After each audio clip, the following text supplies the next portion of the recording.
guys, what's up? We are back with Behind the Bikini, and we are on episode 97. We got three more till we get to that big 100. I was going to say 3.0, but that's not right. 100. But 100. 100, the triple digits, triple digits, triple digits. So, yeah, it's been a crazy couple of weeks. You're now in Jersey for Yes. Universe, and I am in Vegas. So we have still a bunch of questions that we didn't even get to last time that we were on. So we're just gonna go ahead and go into those as well. But before we do that, too, also like, comment, subscribe, hit the buttons wherever they are on your devices. Want to talk a little bit about what we're seeing as far as rewarding from the judges is in regard to fit model. Has it changed? I know I get this question pretty much every day. Like, are they changing the criteria? Are they doing this? Are they doing that? Blah blah blah blah. So the first thing I wanted to ask you is, what are you seeing at all these shows? Because now you've been to a couple of national shows, you've been to a bunch of the local shows. We got another national show coming up this weekend with more pro cards. So what is your thought process behind what they're actually rewarding and all of that? Um, it's a difficult question. I don't really think that we have a solid criteria yet with the same body showing up. So this point, I think the judges are kind of a little gun shy, honestly, because I'm sure they're trying to figure it out too, based on what's being picked at the national level and whatnot. So, I think we're just at this kind of odd point where they have to kind of pick what is best that day on stage and what they think fits the criteria the best, because everybody from the athletes to the coaches to the judges are trying to figure out what the division looks like and stands for. I could definitely say that it's more of a softer look compared to bikini. It's definitely not as etched, or they don't want like hard ab lines. They definitely don't want to see like big, full, bubbly, round glutes. They're very particular about the suit and the suit cuts and the way that looks like. So those are kind of the standards that I'm seeing right now. But other than that, like, everybody and every overall winner to me has been slightly different, Right. since the division has come out. But again, it's not that they're not following the criteria. It's just everybody's just trying to figure out like what the target is so that we can hit the target every single time. Yeah. Well, something that we talk about too is every year after the Olympia, whoever wins the Olympia for bikini or whatever, now we know where we have to go, right? We know the standard we have to try to hit. We don't have one of those for fit model yet. So they just kind of have to choose from what shows up. And what I can say from what I've seen is presentation presence is huge. I've seen that a lot. You can just tell the girl that just has that it factor when she walks out on stage. They are not rewarding too soft and they're not rewarding too hard. So they are trying to go down the middle. So while you may individually see a competitor like on NBC News Online or something like that, that looks like she's too ripped or whatever, or she may look too soft, in comparison to everybody that was on stage that day, she's not. So, they're trying to go down the middle with everything from what I've seen anyway. Um, again, going back to what we talked about with junior nationals, I felt like that was a really good kind of pull back from what they saw at Junior USA's. But again, we look at the two different shows, and there was just different bodies on the stages. So I'm curious to see what happens this weekend at Universe, because we're going to have Masters competitors. So whenever you've got Masters competitors, you've always got more mature muscle. You've always got people that are denser, that are harder, that are all those kinds of things, because they're just older. And that's what comes with time. So I am curious to see if that skews the results at all. Usually Universe is a relatively large show. Have you heard anything about numbers or anything like that at this show? Not yet, not yet. We Yeah. just got here from the city literally an hour ago. And Yeah. then I know that check-ins start tonight, so I'm sure we'll start to hear some numbers and whatnot. So no, I don't know anything as of right now, but this is typically like the first large national show of the year. Right. Because we've got all those master's classes and crossovers and things like that. So you'll see girls get on stage multiple times. I know we've talked about this before. It's like, judges are biased too. Once they see you in one class, they see you in another, and like they've already got their thoughts from that last class applying to this one and blah blah blah. So I think this will be an interesting one, and I'm just hoping that they stick to the going under the criteria versus over, which is what I felt like they tried to do at junior nationals. Is Tyler head judging this one? I do not believe he's here this weekend. Okay. I'm not sure. Okay. He's If probably at you one would of have the. asked me where I was 4 days ago, I don't know. So I'm just in that headspace right now. We're in that time of year. I get it. I get it. I know it's funny. So I've actually calmed down my travel schedule quite a bit this year. So I'm like, yeah, I'm actually gonna be home for a little bit for a change. I'm like, even last month I was on the road every weekend but one. So it's like, okay, it's like I'm actually like chilling out. Right. Like Yeah. so. Because normally I do go to Universe. This weekend is always an interesting weekend because it's July 4th weekend. So like ever since I won my pro card, I've literally been at a show every July 4th weekend except for like two. Because I've either gone to Universe or I've gone to Chicago Pro, one of the two. So like I won my pro card at Universe and then I went to Chicago Pro the following year and I competed in it. And then ever since then it's the same thing. Either I'm at one or the other. Like I said, there's been like 2 years where I didn't go to a show. This is like the third one. So I'm like, oh, I get to celebrate the actual holiday for a The holiday. change. Yeah, that's awesome. I can't remember the last time I celebrated July 4th. I know. It was a cool way to win your pro card because like the night that I won Totally. my pro card, there's fireworks and everything like that. So it's always a fun thing, you know what I mean? So Yeah, and this is a milestone for you too, because you had your first pro at this show last year. I did. Yep, 1 year ago today. Yeah. Absolutely. And Yeah. now look at you, you're getting a pro every national show now. You're That's what like, that's what yep. we do. That's what we do. Hey, listen, as a coach, I always try to be better every single day. Like I'm studying constantly. So it's humble to say this. Like I have that expectation of myself at this point. Like I want to be bringing top level athletes, and I'm going to be highly disappointed when I don't, get a pro card at a show. Yeah. Like I have that expectation of myself and my athletes. So I got to deliver. Yeah. Actually, you know what? This leads into one of the questions that I got sent in today. I'm paraphrasing it, but basically what they said was, how do you deal with prepping clients who are competing on the same stage as you are? Meaning, like, does the way I interpreted it is how do you deal with them? Oh, they said, well, you're trying to move up. So, like in your scenario, if you're competing against somebody that you're coaching and things like that, like how do you deal with that? So this is a good way to kind of segue into that particular question. So how would you personally, I think we talked about this before, but how would you deal with that kind of thing if you've got the same, if got a girl on stage with you that you're competing against? I mean, personally, I don't feel like this is an issue because I have a coach that preps me and she's Yep. looking to bring me at my best. And that's her job to focus on that.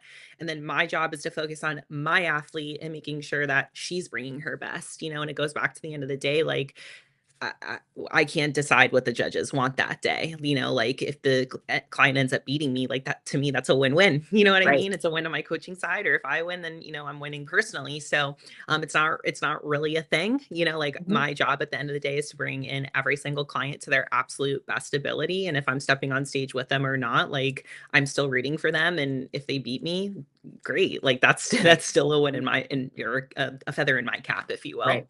Right. No, I agree with you. Like, because I had this happen with me last year. Jennifer was on stage with me, one of my clients, literally on stage. She was in second call out. I'm over on the side diagonal. And I'm yelling at her how to pose on the Yeah. side diagonal. I'm like, I want her to do better. Because to be frank with you, like my clients doing better is more money in my pocket versus me being better on stage doesn't really do anything for me other than like ego. You know what I mean? So it's like at the end of the day, I'm gonna want my clients to beat me. I mean, frankly, that's just the bottom line. If that happens, like you said, it's a win-win situation. So it really, for me, doesn't bother me. I see a lot of coaches that are like that. There's a lot of times that we see girls who are Olympians that bring their clients on stage with them. I see it a lot. I Yeah. mean, this is a small sport. If you're a competitor, you're probably a coach too, or vice versa. You know what I mean? So you kind of got to get over the ego of yourself winning versus really you are winning if your client wins. You know what I Yeah. mean? So it's a win. It's a win. It is actually when my clients when it's more of a win, to be Yeah. honest. So we get Totally. paid for being coaches. We don't get paid for being athletes. So Yeah. Yeah. And I'm in this, interesting transition right now. Like my roster is like super full. I yeah. have a bunch of stacked athletes that, now or in the future are going to be doing extremely well. And I'm in this transition now of, slowly removing myself from being an athlete and, accepting that in the next few years, I'm, going to be done. And, I'm having more fun with coaching right now, and Mhm. really, finding joy in my athlete success.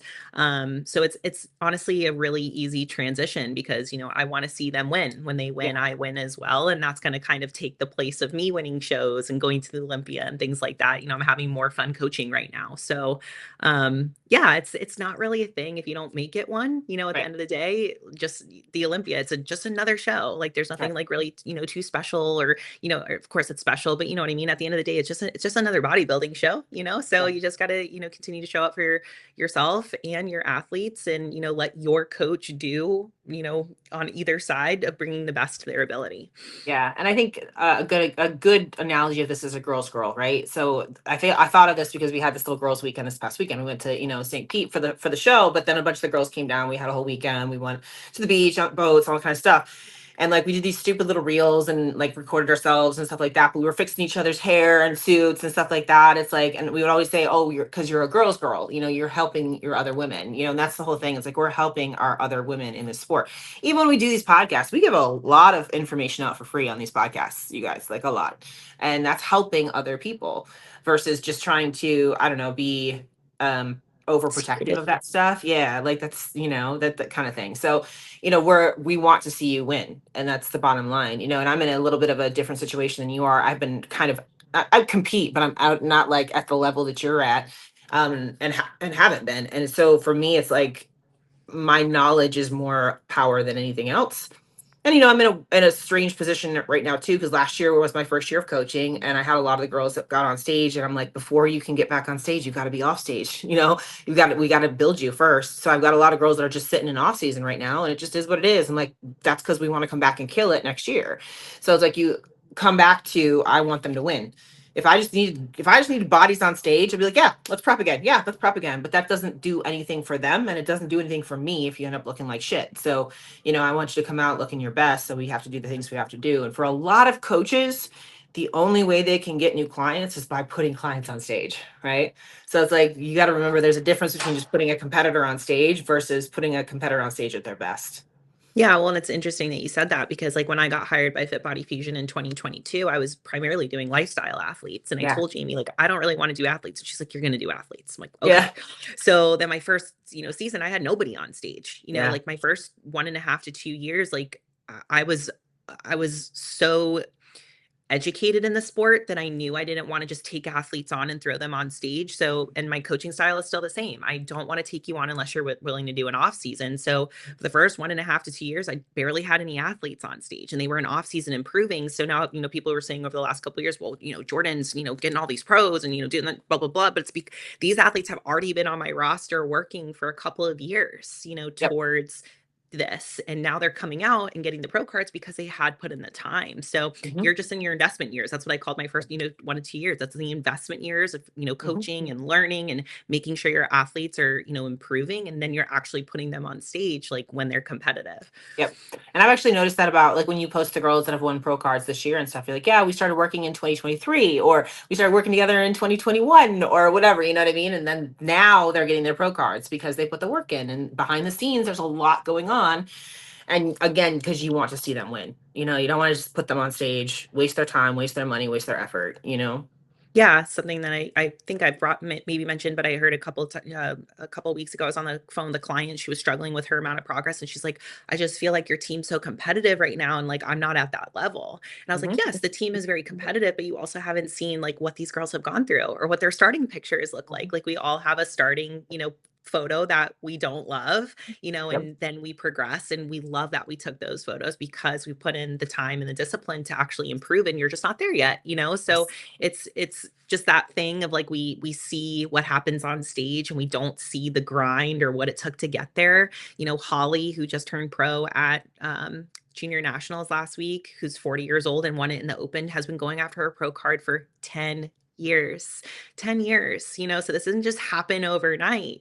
She really put in the work, and hired me in 2023, and it wasn't enough at that point. I was like, we got to take an off season, so it's just that comparison game of like comparing yourself to what you see in that moment, but having no idea what it took to get there.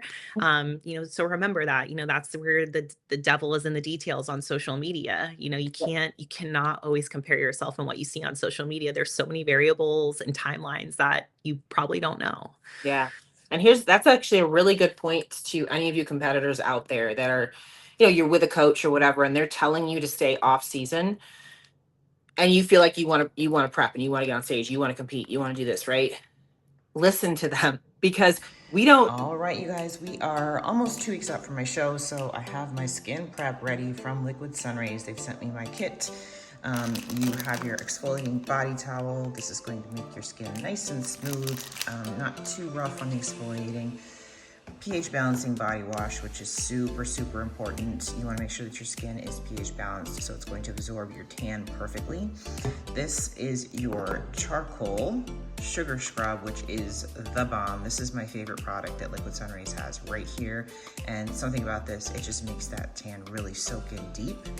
And then last but not least, we have our Liquid Sunrays body lotion, which you're gonna put on every single time you get out of the shower, and that's just gonna put your skin into really good condition when it goes to actually get sprayed for the tan. So we're starting this today and making my skin perfect for that tan as we get into the competition season. To them because we don't get any kind of advertisement, we don't get any kind of marketing if you're not on stage, right? So some coaches will just put you on stage because that helps them be more visible, which again in turn gets them more clients. So if we're telling you you need to be off stage, you need to listen because that means that you really do need to be off stage. Because if we were just being selfish, we would just say go on stage, go on stage, go on stage, go on stage, go on stage. That would be the selfish mindset of one of us as a coach. Yeah, I mean, the fun is getting you guys on stage. Like Right. nobody wants to sideline an athlete, but if you're saying that you want to be competitive and you're being told to grow and the coach Yeah. is being, telling you that you need to take an off season, like that's where you have to really ask yourself, like, do I want to be competitive? Do I want to improve? Well, then I got to be coachable and I got to listen. And like I said, don't get me wrong, like we want you guys on stage, but at what cost and for Correct. what, right? So that's where like at the end of the day, like where people, I tell them to take an off season. They're like, well, I want to be on stage. I tell them to reevaluate their goals. Like if we're just stepping on stage in the sparkly bikini and we're good with any placing, that's a completely different goal than wanting to go to nationals and do Right. well. That's right. So that's where you have to kind of trust your coach fast and understanding like when they're telling you something, if you truly believe and trust them that they have your best interest at heart and it's for a reason. Mhm. We say this all the time. I know I say it all the time. The champion is made in the off season, not in prep. To me, prep's easy, right? Yeah. Drop food, increase cardio. We're just working on getting lean. Like Right. in the off season is where those gains are really made, and I think that's where a lot of people begin to pull back and, they think of off season as completely off, where that's actually your time to make improvements. Right. That's right. And a great like segue of that too is that that's not saying that you have to be perfect all the time either. I Mm, like I said, balance. I just did this girls' weekend and like I still tracked everything that I ate loosely, but we went out to dinner and drank all day and went to the pool and went to the beach and all the kind of stuff. So I wasn't perfect. And I told Jamie that before I even went on the trip. I said, just so you know, it's gonna be all over the place. But still trained, came to your gym, trained, signed the wall. I gotta put the pictures up. But did things that we do as bodybuilders. We do that's part of our lifestyle. Like that's not gonna change, right? So it's still a balance. So when I came out of that weekend, dropped weight in my check-in this week. One of my other clients, Jennifer, she was there too. And I told her, I said, this weekend, I said, I just want you to breathe. I said, I don't need you to track everything. I said, just kind of loosely keep track of what you're doing, just enjoy. She has a lot of stress in her job and her work and things like that. And she came out of that weekend way less inflamed than I've seen her in like months. I was like, that really did you a lot of good. Just letting go mentally for a little bit did you a lot of good. She's still trained. And I've been with her several times. We've gone out to eat and things like that. And just seen, I've saw the habits that she did change that weekend because again, we've been working on the mental mindset of all food and situations like that as well. And it was a huge win. The whole weekend was a huge win just for her in general because I just saw the shift here more than anything else, and that reflected on her body. So again, going back to you don't have to be XYZ all the time while you're in that off season. There is a balance to it. Yeah, for sure. Like if you're in your off season and you're guilty going out and eating an untracked meal that your coach provided you, that's an issue with food. Like you need to Right. really look at your relationship with food, right? Like why are you feeling guilty? And then maybe the choices around that. And then that's obviously something that you need to talk to your coach about. But finding balance is really, really important in this sport, and that's where that burnout's gonna come from. Yes. It's not what you do, it's what you do 90% of the time that amounts to it. One untracked meal, 1 week out of the gym. Like these things are not a big deal if 90% of the time you are sticking to your macros and you Mhm. are training hard and heavy. Like Yep. I think that we have like this all or nothing mentality in the sport, which trust me, I've been there too, but that's like where we talk about as bodybuilders, it's more of a mental sport than it is a physical sport because where the mental is where the physical goes. That's right. So in the off season, like that's your time to make improvements, but also to have flexibility so you can spend time with your family and go on vacations and have untracked meals so that when the time comes when you're prepping, you're like a dog. Like you want to get out of that crate, you want to go, go, go, go, go because you had so much flexibility that you feel like you can really lock it down and have a successful prep. My athletes that have the most successful preps, the one that really found that balance, they go on the vacations, they have the foods they want, they have their creamy coffees, and then when it's time to buckle down, they feel like they got all of that out of their system and they can be 100% focused. Absolutely, absolutely. And we always say too, your body doesn't work on a spreadsheet. We sit there, we track every little thing, but your body doesn't do that. It says, I need this when I need that. You know what I mean? And it's like sometimes that means taking a break. Sometimes that means just allowing your body to relax and release and, let injuries rehab and all of those kinds of things. Taking a weekend off is not going to blow years of progress. It's just not. If anything, it might help. Like I said, with Jennifer, it's like she looked like a different person when she checked in. Her weight was the same, but her whole body just looked refreshed. It looked like she wasn't holding all that inflammation and stuff like that because she just let go here and it just released through the rest of her body. Yeah. Yeah, it's So really important. It's really, I mean, look at the trip that I went on with Greece, like yeah, it was right after the Olympia. We went and I like dropped like 8 pounds that trip, be yeah, from the high stress going into the Olympia and training. And I didn't track a macro that trip and I didn't train. I trained one day in the gym, yeah. just a silly little total body pump. And that's all I did. This is the beauty of, or this is the important part, I should say, is like learning as an athlete when to push and when to pull back, and that all comes with being coachable and talking with your coach in your check-ins because maybe you don't know how to assess that, like how you're feeling and what needs to be done. I think so much of the time if we're faced with how we're feeling, if it's anything other than good and positive, we just tell ourselves we just need to keep pushing more. And then we hold so much in and we don't even tell our coach how we're feeling. Yep, And then we just keep pushing and pushing and pushing when honestly we probably need to pull back. yep. And then we just dig ourselves a deeper hole. I just had an athlete that checked in with me. She's in prep. She's pretty lean right now. She checked in with me. Her weight was actually up this week, but she looks significantly tighter. And I thought we were good. So I actually dropped her cardio in half. She was like, wow, I wasn't expecting that. I was expecting you to like increase my cardio, drop my food, blah, blah, Yeah. blah. But that's where like you really have to understand athletes and what they look like and what's causing inflammation. And it all goes down to that coaching athlete relationship that we always talk about. Absolutely, absolutely. And little things like that make a difference. Again, I had a client check in yesterday and she was up like a half a pound, not a lot. She looked a little bit inflamed. So I go back and I look at her MyFitnessPal and her sodium was up. And I was like, well, there you go. That's why. You're just holding inflammation. It's like not a big deal. I'm not gonna she's in prep. I'm like, I'm not gonna drop anything because I think you would have dropped that inflammation if we didn't have your sodium double yesterday. You know what I Yeah, mean? So those are the things you have to pay attention to because sometimes it's not that they're doing anything wrong, really. That really wasn't a problem, you know what I mean? But now I understand it's like your body is still responding. It's just you just had too much sodium yesterday, it That's responded to too much all. sodium. That's right, exactly, exactly right. So it's like, oh, we're good. But Yeah. that's why again, that's why we track those things because just looking at photos, I've been like, something's off. But then you go back and you look at that stuff, and you're like, oh no, actually we're good. So Right. again, you don't have to sit there and say, okay, things are fucking up. No, you just had too much sodium yesterday. You're good. So Yeah, yeah. hmm So totally. another one of the questions that I got too, actually, we can kind of go into this. We were just talking about vacation and stuff. And one of the questions I got was, where would your dream vacation be? Mm. Honestly, probably like somewhere like Bora Bora or Tahiti, like in those little Yeah, like private, you know what I mean? I want to call it a hut, but private like villas on the yeah, water where like yeah, it has like the glass. Yeah, I would totally do that. Or like the Maldives or like somewhere yeah. like that. I've only been to like Japan and like Mexico and the Virgin Islands and stuff like that, Canada. But I haven't been to Europe yet. So I really want to go to Europe. I want to Yeah. go to, Aren't you guys supposed to do that this year? Or is it next year? no, it's this year, December. Fun. Yep. So I want to go to like Greece and like Spain and Italy, all the Mediterranean places and stuff like that. I mean, one place I'd like to go just because my family's from there is the Czech Republic. But if I'm being honest, I want to go to I wanna go to like Italy and Spain and Greece and stuff first. So Yeah. just be honest. All the main hubs first. Yeah, all the places for the food. Yeah. There's so I'm many like, places I want to go, but honestly, like by the time the year comes and I'm not traveling, it's like I just don't want to travel. I just want to be this is home. true. This is true. Yeah, I mean, even just the little bit that I don't travel as much as you do, and like even that, I'm like, oh, I'm gonna be home for a few weeks. I'm like, oh, I Yeah. can breathe. You know what I mean? It's just like it's nice to just settle in and just have a routine. Like I get that 100%. I just Yeah. like to experience other cultures and things like that too.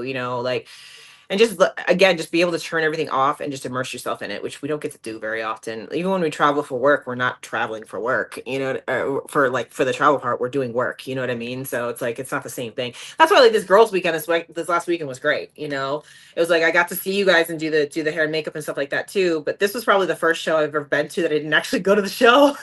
I was like, okay, I'm gonna go to the beach. I'm like, it is what it is. I gotta have some me time with my girls and stuff like that, and I'm really glad I did that. Like part of me almost felt guilty for not going to the show because I always do. But I was like, no, I got to turn that off. And this is for me right now. I got to go have some fun, Yeah. and Goes back to the balance. Yep, that's right. Exactly. Because I literally sat there and fought with myself up until the weekends, up until I got to Florida. I was like, I should go to the show. No, you're going out here to spend time with your friends and have fun and just relax. So don't worry about it. They'll be okay. They'll get through it. I'm like, so I made the I'm glad decision. you didn't come. It was brutal. It was Was it? brutal Oh, day. why was it brutal? Just because it was long? Long. Yeah. Prejudging took 7 hours. We had 45 minutes. We went right into finals. I saw the notifications in the WhatsApp group, and I'm like, okay, we're gonna mute notifications right now. Yeah, it was Yeah. it was a fun one. Yeah, I was like, and that's what I said too. I was like, because when I think it was Danielle told me there was like 200 athletes or something in NPC. Was that what it was? 200 NPC total Yeah, without crossover. Yeah. Yeah, that's a big show, especially for Florida. I said that's big for Florida because they have so many shows. Like usually it's really like it's small because there's what 90 shows or something like that in Florida the whole year. So Yeah, he had the largest show in Florida last year, so we expected it to be a little bit bigger this year. And I think what helps him is that it's literally a week before Universe. So a lot of those girls were getting feedback for Universe. So yeah, that makes sense. yeah, it's the venue is the issue. I love that venue. I've won there a couple times. It was actually where I watched my very first bodybuilding show ever. It's very nostalgic to me, but that backstage area is awful. And it's like it's in a theater, and then like on the side it has like these bays, if you will, and the bays have like draw doors. And there's about 6 bays, and then they actually removed 3 bays. So we only had 3 bays available, and one of them was for pro tan, and they were doing tanning in the one bay. So like we literally had like 2, and we were like all on top of each other. At one point they weren't letting anybody backstage until somebody would leave. It was a lot. So I think they're going to look for a different venue next year, hopefully. But yeah, it just causes so much chaos, trying to find people and get them to where they need to be. But we figured it out like we always do. Well, even because the girls were saying, because even the host hotel was like a 15-minute walk, so it's like, and then there was no parking when you try to park over there. So it was like, what do you do? Like, and it's humid as fuck in Florida. Yeah. So it's like, you can't walk through that. Like, even just stepping outside, you're going to be sticky with the tan and the humidity, So it's like, that's a mess. That's a mess. Yeah. So fun stuff. you especially in Florida, you need a hotel and venue in one just because of the humidity. Like I forgot.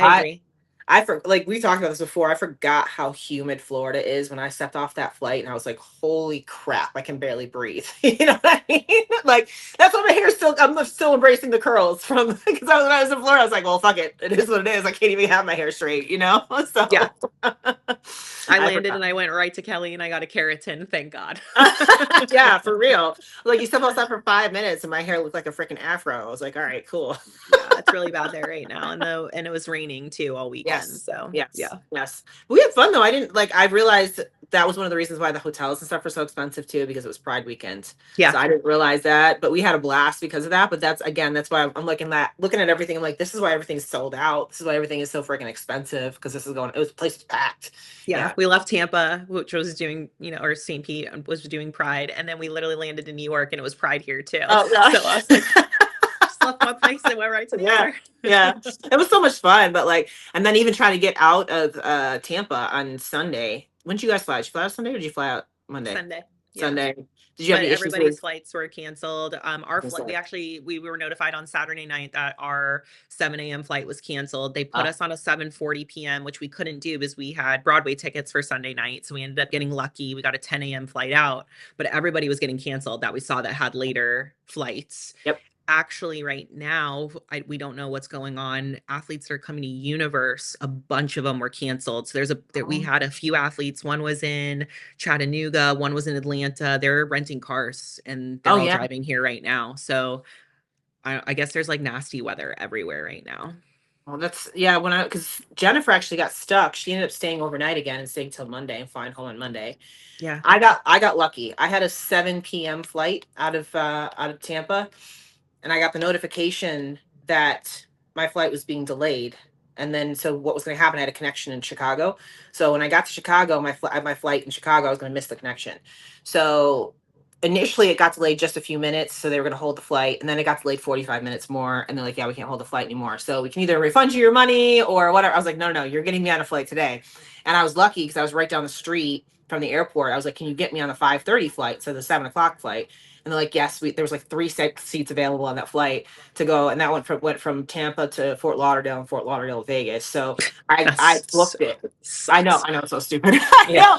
But I booked it to the airport, like Jamaica and Brittany, 2 girlfriends that I was with, like, they're like, let's just go preemptively. Hopefully they can get you on the flight. So while we're in the car, they confirmed that I was on the flight. And so I got on that one, went down to Fort Lauderdale, and I'm like, please just let me get on this flight to Fort Lauderdale, because that one kept getting delayed too. And I was like, if I can get on this flight, we're good. So I was supposed to get into Vegas at like 12:15 in the morning, and I ended up getting into Vegas at 1:30 in the morning. So it really wasn't too bad. But I was like, if I hadn't called immediately, I wouldn't have gotten on that flight. I wouldn't have gotten out.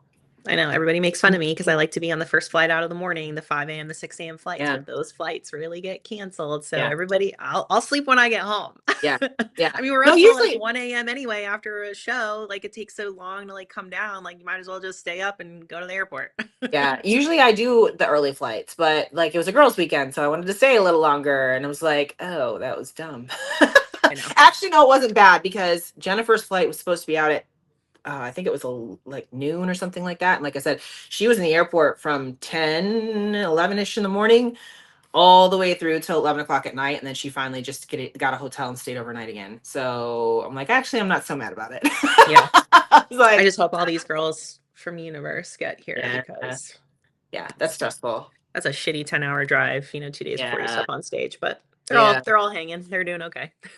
Sometimes you just have to adapt. You just have to do what you got to do, right? And just go. That's it. So anyway, okay. So those are the questions. What other questions do you have? Let me look, because there was quite a bit. All right. So someone asked, what would be the best advice for somebody that's transitioning from being a lifestyle client to a competition client? I have several of these that are switching from lifestyle to fit model, and honestly, not a whole lot's changing other than we're moving their workouts around a little bit so that we have more of a structured, like these are the shapes we want to create versus this is just how you're going to get in shape. So, but as far as like their food and things like that, it's all pretty much the same. It really hasn't changed. Should be. Right. Should be. Right. And so, most of the girls that I have lifestyle that want to compete have been lifestyle for a good 6 months to a year already, so it's like they're already on that macro plan. They're already on a workout plan. They're already on their cardio, whatever it might be. So all we do is just really we keep the macros relatively similar, and unless we're trying to build more muscle or whatever our specific goal is. And then what's changed is actually the workout programming, the exercise programming. So that's it. And then as we see their body responding to the different training, then things start kind of changing as far as how we're moving along and how we're shaping things. But I would also say the other thing that changes is how they check in with me, meaning We're no longer doing just lifestyle poses for their check-ins. We're doing actual stage poses, and we're getting them in posing lessons and all of those kinds of things too. Yeah, agree with all of that. And like honestly, like my best athletes are the ones that started with me as lifestyle coaching. So 100%. like if you're thinking like that's a detriment, it's not. Like you have a No. leg up on a lot of people that just come and say, "Hey, I want to be a competition athlete." Like you already know how to check in, you know what's kind of expected from your coach and things like that.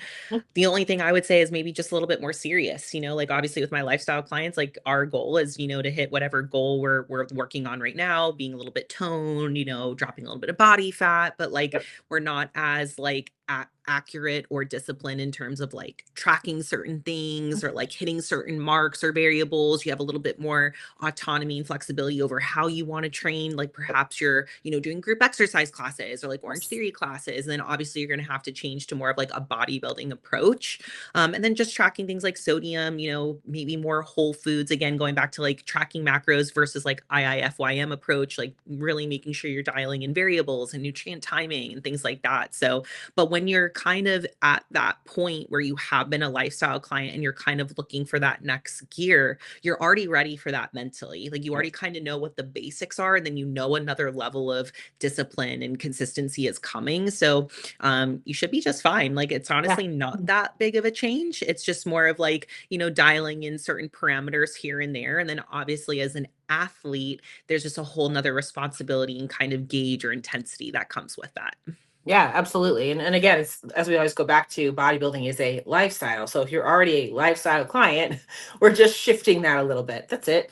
And again, it's just for me, like I said, most of the clients, the diets are staying relatively similar. Like you said, if they're doing a lot of processed foods, we start eliminating some of that stuff, giving them more whole foods that are more for fuel versus anything else. Um, and that's it. And like I said, what I do as soon as they express any kind of interest in competing, I do start changing their progress photos and their posing and stuff like that when they start checking in, because I want to see them in poses. I don't want to see them just standing there. Yeah, makes them feel like an athlete too, because they Yep. are. That's right. That's right. Absolutely. Okay, so this is a two-part question from the same person, and I'm pretty sure they're trying to get somewhere that with this they go together. So the first one is when and why would you add in refeeds during prep? And the second question is it normal to feel increased soreness during prep? Okay. Okay. And I would say yes to the soreness. You're taxing your body. I mean, that's what happens, and you're depleting. So when I say depleting too, we have to be cognizant of what we're saying. Like we're not trying to starve you, but you are dropping body fat. So you are dropping macros, you are increasing your activity. So that can lead to increased soreness. If it's getting to the point where it's detrimental, then that might be a time for a refeed. Same thing as a diet break and things like that. Sometimes your body is just done, and it needs a chance to kind of refresh a little bit. So that would be a good time to put in a refeed. Where I think people get into trick bags, this happened to me with a lot of previous coaches, is they just automatically schedule the refeed or a sheet meal every single week.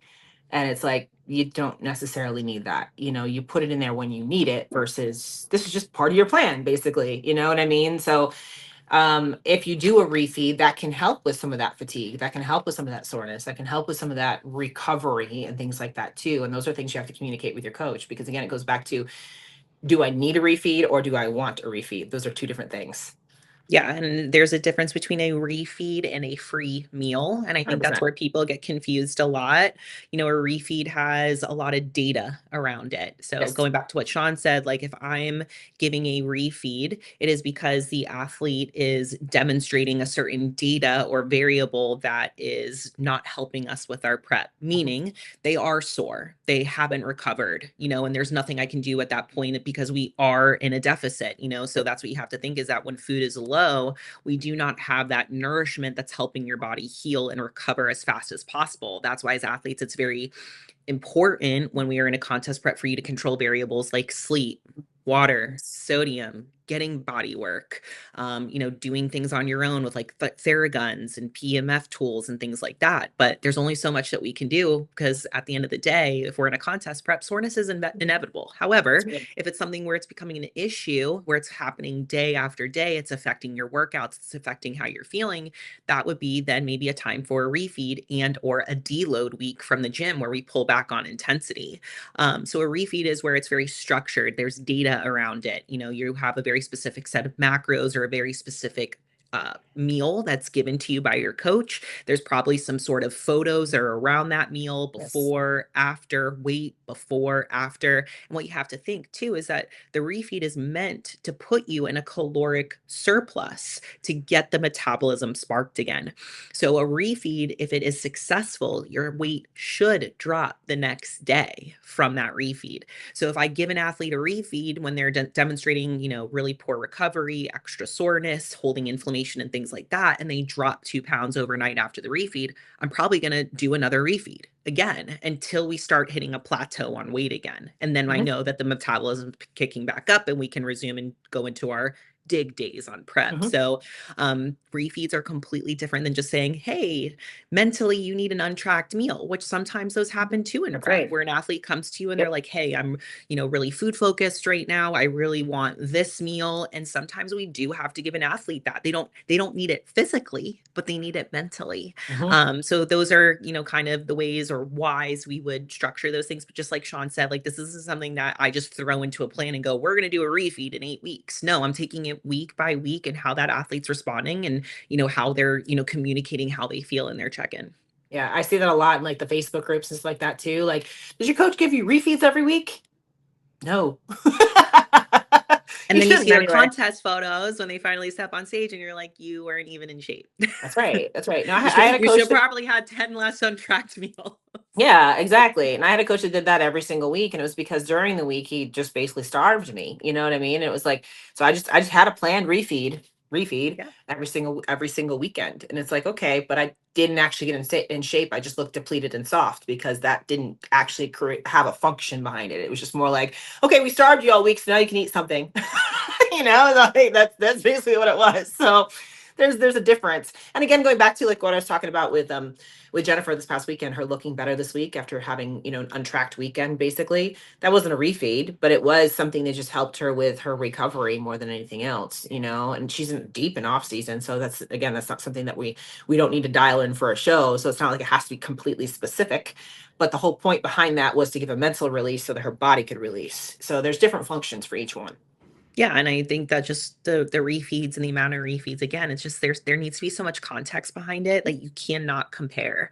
I have athletes right now in contest prep where I have given a refeed every week, but they're lean and they're following their plan. And then I may have another athlete that I know is not following their plan and they're not dropping weight as frequently. So they may be asking themselves, well, why am I not getting a refeed? But it's if you really were dialed in on your plan, you should be dropping a lot more and you should be leaner at this point. So, and mind you, you're not hungry, you're still recovering well. And if you're still telling me you're getting a pump, we're not depleted yet, So there's just a lot of variables that you have to consider. If there's anything that you can take from this, it's stick to your plan, get lean, and then you can have those untracked meals. Like when I'm going show to show and, I've gotten like to that, really depleted state, and Jamie and I are reversing into every show, she gives me an untracked meal every week when I'm in prep because I'm lean and I'm following my plan 6 out of 7 days of the week. So, just stick to your plan, get lean, and then you can start reversing into shows and having refeeds and things like that.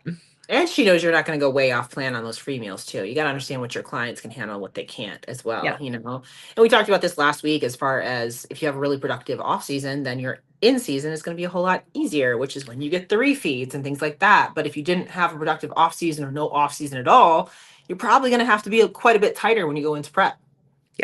Yeah. So anyway, to answer that question, yes, soreness is normal. And then as far as like adding the refeeds in, like that's where you really got to communicate with your coach, like how often that's happening, if you're able to get any kind of recovery at all, if your lifts are suffering, weeks on end, that's really a time that you really need to communicate that. And then it's up to your coach to obviously make that call.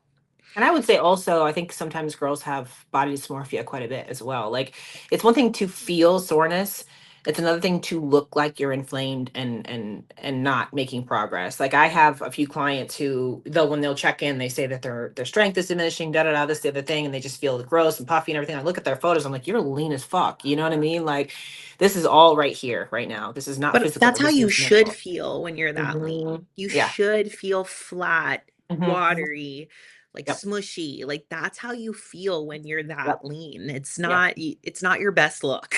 Yeah. Well, but but my point too is that sometimes they see themselves looking a lot worse than they actually are. Correct. You are We're gonna look worse that yeah. way. A lot, a Yeah. lot of a lot of times we're our own worst critics, and that's why you need a coach that can look at you objectively and say, "No, you're good. Like you're fine. You just need to adjust this more than this." Yeah. Yeah. So, mhm. All right, I'll let Next you one. answer this one. Okay. So pro Asian bikini competitors, what do they need to do to improve to be competitive in the United States? Well, the first thing they need to do is they need to compete over here more.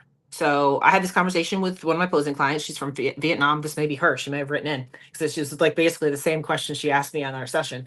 Um, they need to compete here so they can get familiar with the criteria here. That's the biggest thing. We see this happen a lot with European competitors. They come over here a lot to compete.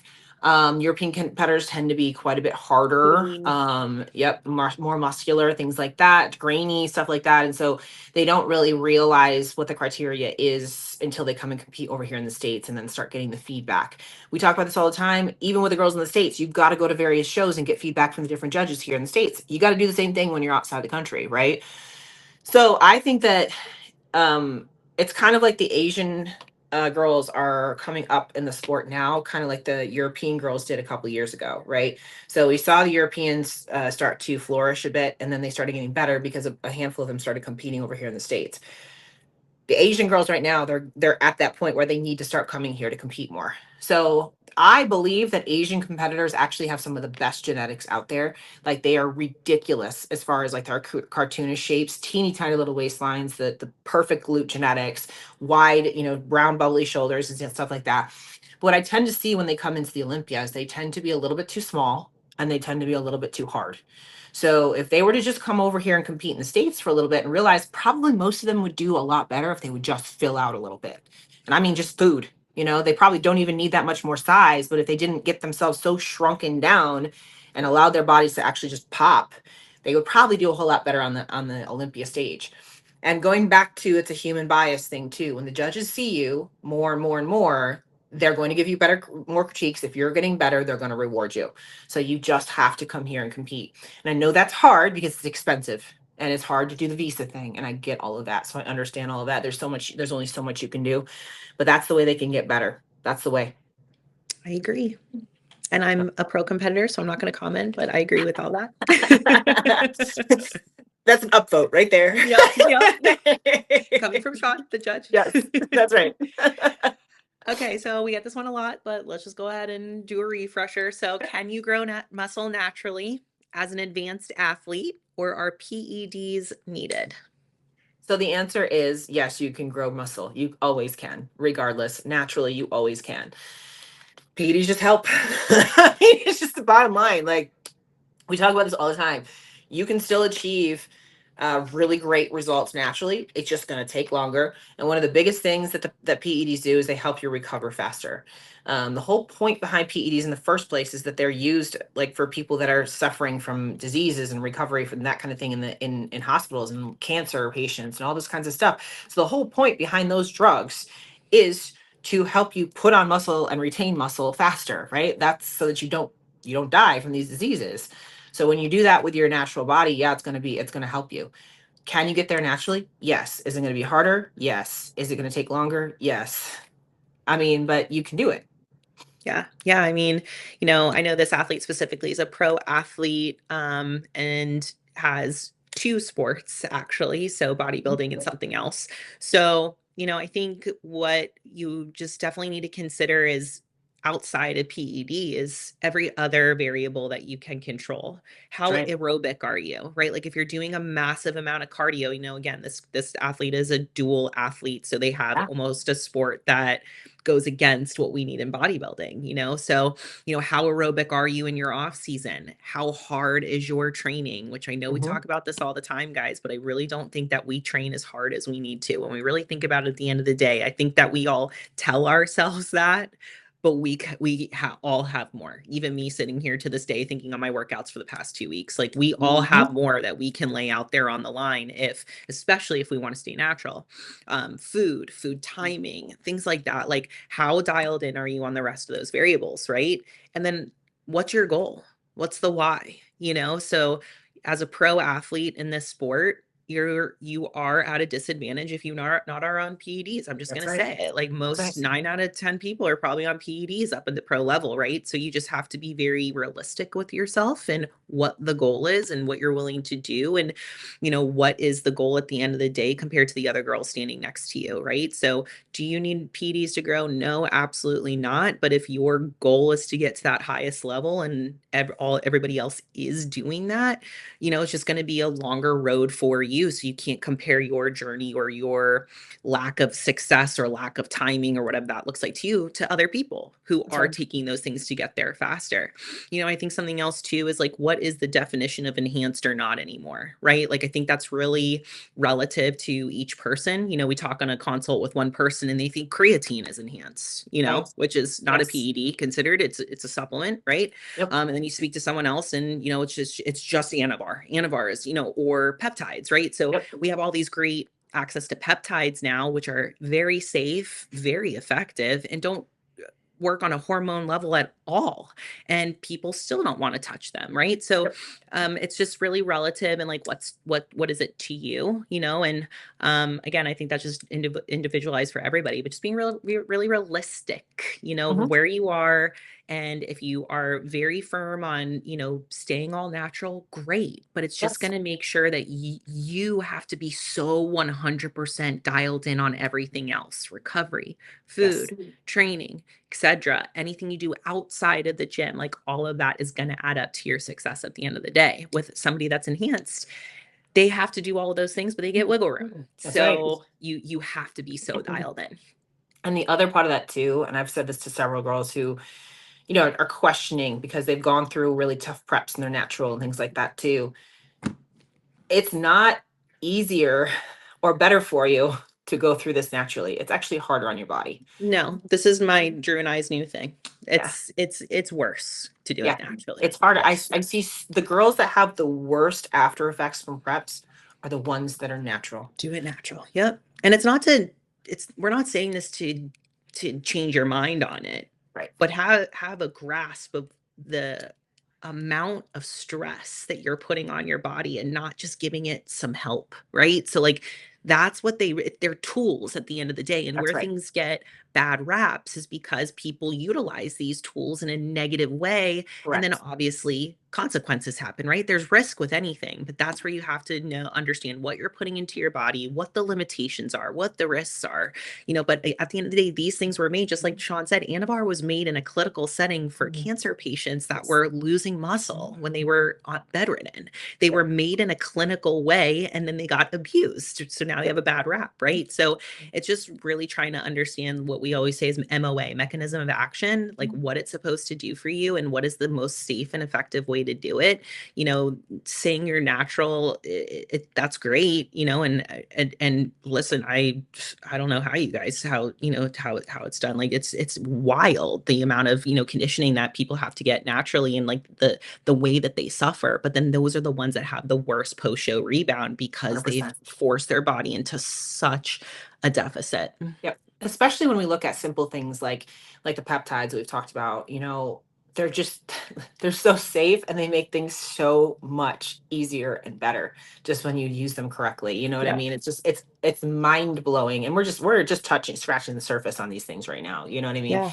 It's mind blowing how much better they are helping people come in and out of preps just with simple things like we talked about with food noise and things like that, and just helping you get through periods where you just are incredibly food focused, and now the peptides are helping you not be, Right, and just that's what we're something even simple talking about. like It's like that. not even talking about a fat burner, not even talking about something to No. help you with gaining or gaining muscle. We're talking about a peptide that just helps you like knock your hunger out. Like if Yes. you're someone that gets Yes. really hungry, like there's a peptide for that that That's just right. helps to kind of mute that noise, right? And this is not, again, not a fat burner. It's not Nope. affecting like necessarily a physique. It's just calming that food noise down. So again, there's just so much out there now, and I know everything is really mainstream and very confusing, and you listen to one source and it's great, and then you listen to the other source and you're going to die, and it's like, which one Yeah. is it? And Yeah. that's what I think makes it really confusing and taboo. So It's just really at the end of the day, like, we're not here to tell you, ethically, morally, like what you should or should not do, but Right. there is a healthy way to do it naturally, and there is a healthy Yes. way to not do it naturally, so you just Mhm. have to really find like what you're okay with and what works for you. Yep. And I also think like, just looking at standards as far as what's banned and what's not, I don't agree with a lot of the stuff like peptides are banned in natural federations and in natural shows. I don't agree with that. I don't think that they should be considered a PED because they're not. You know, Thyroid medication. Right. TRT, just making somebody who is lacking in the natural hormones normal again.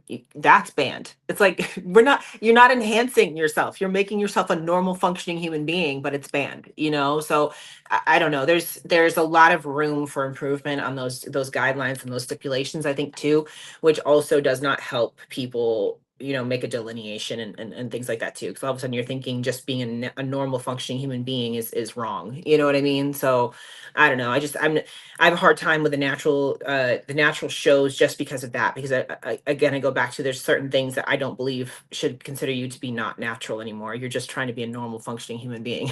So Yeah. I mean, especially in this sport, like honestly, like the longer you're in it, you're gonna have issues with your thyroid probably yeah. eventually. Like we're all getting older. Like Yeah. hormone. My mother-in-law finally just got some lab work done and had a consult with Anne, one of our coaches on Fit Body Fusion, Hmm. and like gonna start like taking control over her health and her hormones Yeah. again. Like we all get into that spot eventually at any age where you either sit in silence and suffer and like don't address these things and not live the second part of your life in a very enjoying happy way because the hormones are and I almost did this opposite, like you guys know, like I had zero hormones when I came into the Yeah. sport, like, and the first half of my life was grueling, between my trauma with my childhood and then growing up as an adult and not going to doctors and then not understanding why I was so depressed and, all these things. And now that I have my hormones regulated, I'm living the second half of my life a lot better than I did the first, but for most people it's opposite. And I think that sometimes people think that they get this badge of honor by going like, no, I'm just gonna deal with it. And we do that as females. Like we are martyrs and we like to take care of everybody else except for ourselves. And we don't know what feeling good feels like anymore. And it's Right. really sad. You just don't know until you start to feel better again. And you're like, oh my God, I was missing out on this the entire time. It's Yep. difficult. Yep, absolutely. So yeah. So the bottom line is, yeah, you can do it naturally, but but It's there's always a difficult. but. All right, here's yeah, let's do this as the last one. All Okay. right, what's the difference between a great athlete and a phenomenal athlete? I would say more than anything else, communication. Yes. I'd say that that's the number one thing, because again, going back to, you might think that you're doing everything right, but until you communicate, you don't realize that you're not, a great example is we've talked about this several times, that you sending us training footage. You may think you are working really hard. You may think that you are doing everything correctly. You may think that you're like killing it in the gym every single day. And then you send us that training footage and it's all wrong. So again, it's communication. You're not doing anything wrong because you didn't know any better. But You didn't until know you what you didn't know. correct, until you tell us, we can't fix it. So I try to tell people, I'm like, when you send stuff to me and I'm giving you critiques, it's not me being like, oh, you suck. It's me being, this is how we're going to optimize you. This is how we're going to make you better. Right. So that all comes down to communication, though. If you don't tell me, I don't know. I just have to assume by what you're telling me that your training intensity is high and all those kinds of things. But if you're not doing it and you're not showing me, I don't know any different. I can't tell you any different. So again, communication is key. Yeah, and the second thing I would add is, being coachable, which is a very broad Mhm. statement, but Huge. like following your plan, right? So I think that so often people hire coaches and they think that that's just the only step. Okay, I hired my coach, I'm going to hit my goals, and then they kind of like now you have to follow the plan that was given to you and Yes. not picking parts of the plan to follow and then other ones to not. I was listening to Drew on a consult call yesterday with an athlete and, she sent over the plan and they were going over it step by step. And she was like, well, I do that. No, I don't do that. I do that, and it's like, well, those things that you're not doing are probably adding up to where you are right now, so Yeah. just being really coachable. And if you're questioning anything on the plan, or if you don't want to do something on the plan, going back to what Sean said, like you need to communicate that, because if it's on the plan, I'm assuming it's being done. Right. We're not doing anything extra. And then honestly, an athlete that asks questions. I get really concerned when I don't have an athlete that ever asks me a question of why we're Yes. doing something or, why I changed something. The athlete that asks the questions, they begin to understand the whys behind things. And then there's buy-in because they understand the importance of it, even Mhm. down to why I'm adding in a vitamin D supplement. You know what I Mhm. mean? Like, I love an athlete when I get on, I deliver a new plan and they're like, but why did you do that? Or Mhm. my macros were here when I came to you. Why did you change them to this? Because they want to learn, they want to understand. And it goes back to our original thing that Sean just said a few minutes ago, where, some coaches they hold things and information so close to the chest, thinking it's going to protect them so the athlete doesn't go anywhere. But I Yeah. find the more information I give and the more education I give to my athletes, my retention is very good. They Yes. have a lot of information that if they wanted to do it on their own, yeah, they could probably do it on their own, but none of us do well on our own, right? Right. But because I'm continuously pour more information and education into them, it keeps them wanting to come back because they love what they're learning. Mhm. So that's really it. I love those: communication, being coachable, and asking questions. Like, Yeah. really understand why. Yep. And you're right on the being coachable thing too, and just the communication. Like a good example is I had one of my clients say, "Oh, next week I'm going to get up to the 10,000 steps a day." I was like, "But I have you at 8,000, so why are you trying to do 10?" Like she didn't even she even think she's like, "Yeah, I'm going to get 10,000 steps next week." Like, but that's not what I have programmed. Like, are you And it looking at goes your back to the program? more, right? As an athlete, we want Right. more, we want to push for Right. more. And it's like, no, that's Right. if you're that aerobic, you're not gonna be growing. I'm assuming this Correct. athlete is in a growing phase. Yeah, she's in a growing phase and she teaches a bunch of group classes and all this kind of stuff. And I'm just like, you need to slow down. That's the Yeah. whole reason why I have you at 8,000 steps, because you need to slow that shit down. You're never gonna grow if you don't. Like, we got to get your food up, we got to get your lifting up and get you out of all these classes that you're doing and stuff like that. Exactly right. I'm like, I don't want you losing weight. That's not what we're doing right now. You know what I mean? So it's like, you have to be coachable and you have to realize that's the reason why we're doing this right now, right? So it's as for us as coaches, it's frustrating too, because it's like, we want to see you better, but again, the more is not more. you know we need to More is back it not down. more. We need to back it down. Like, and I have a girl now who she's actually going through, she's getting married this summer, so she's having a really hard time with stress and everything like that. So I was like, listen, I was like, we don't have to be growing right now. Let's just get you to a point where mentally you've got something going on, you feel like you're coming down a little bit, so you fit in your wedding dress, stuff like that. I was like, I'm taking away 2 of your training days, we're going down to 3. I said, let me see how you feel on this.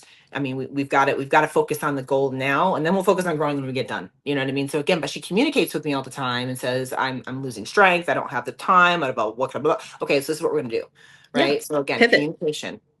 Yeah. That's a So good one. Good one to end yeah, off on. yeah, awesome. Well, you are going to have a blast this weekend, and you're going to be not That's a sleeping, way to and put you're it. going to be well, 4th of July blast. That Yes. works. Hopefully, pull some more pro cards. How many girls do you have actually competing this weekend? 3. And we 3. have 38 here as a team total. That's crazy. It's Yeah. crazy. Yeah. I'm curious to see, so does everything start tomorrow? Tomorrow's Thursday. So does everything start Friday? Friday. Girls are on Friday and guys Okay. are on Saturday. Okay. Okay. So yeah, so we'll see what's happening. When I did it, it was a 2-day show, but it was like girls and guys on both days. So that was the thing that sucked at that particular. They don't do that 2 days anymore. of tanning, 2 days Yeah. of hair and makeup. Yeah. Yeah. Yeah. And then you just have to sit around and wait. Like I said, I mean, I pretty much knew I was getting a pro card, but it's like you have to sit and wait a whole day to Whole day. find out. I would die. I pretty much did. My anxiety I would kill me before I would even know what I got. I locked myself into my hotel room. I'm like, don't nobody talk to Nobody me. talked to me. I'm just gonna sit here until finals. It is what it Yes. is, and then we'll see what happens. But I was like, but it literally Exactly. it was one of those things where it's like, okay, so a million things go through your head. You know what I mean? So, but I wouldn't change it for the world, because it was a life-changing experience. You A know what I day you'll mean? never So forget. that's right. 2 days, I'll never forget. The 2 2 days days. you'll never forget. Well, awesome. I will let you get back to work. I know you got girls coming in and trying to get this travel schedule, all that stuff put together. So, we'll be back again next week. We have to decide on a day for next week too, because traveling again. So we'll figure out next week. But with that said, guys, thank you so much for joining us again. Feel free to keep sending those questions in, because as you can see, we can just go for hours on questions. So, with that, behind the bikini for episode 97, we are out. Bye, guys. Bye. I don't even know where the end button is anymore. Where's the end button? Shit. they're just Oh, here gonna it is. keep going. Yes.